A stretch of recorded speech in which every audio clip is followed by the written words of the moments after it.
Brexit revenge plot, UK braces for border chaos as Macron reads Riot Act details leaked. Britain is bracing for border chaos next week as French President Emmanuel Macron is poised to toughen customs controls from Monday, according to a leaked phone call. UK hauliers have been warned tougher customs controls will be implemented from Monday, prompting fears of significant disruption at the borders. French officials are expected to ramp up checks after lorries arriving from the UK were found not to be fully compliant with EU trade rules, particularly on phytosanitary (SPS) controls on agri-foods. The warnings were made during two conference calls between British industry bodies and UK government agencies on Thursday, according to the Financial Times.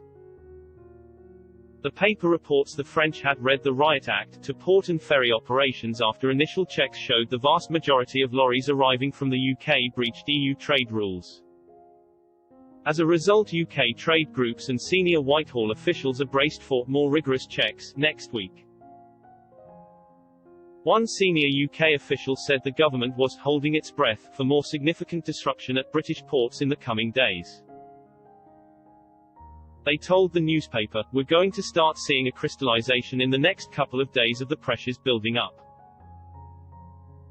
Since the EU transition period ended on December 31, the borders have seen little disruption.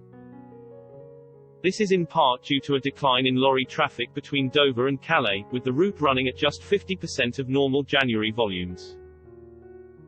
But Rod Mackenzie, of the Road Haulage Association, warned the low volumes were the lull before the storm.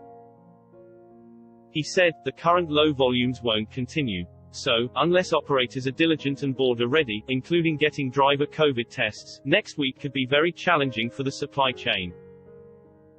John Glenn, economist at the Chartered Institute of Procurement and Supply, expects trading volumes to increase from next week.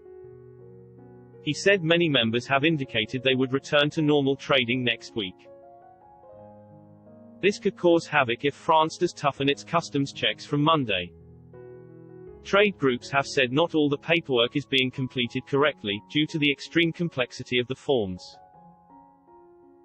Shane Brennan, the chief executive of the Cold Chain Federation, said it was possible for vehicles to obtain electronic authorization to travel but then still discover that SPS documents they had submitted were not in order on inspection in France.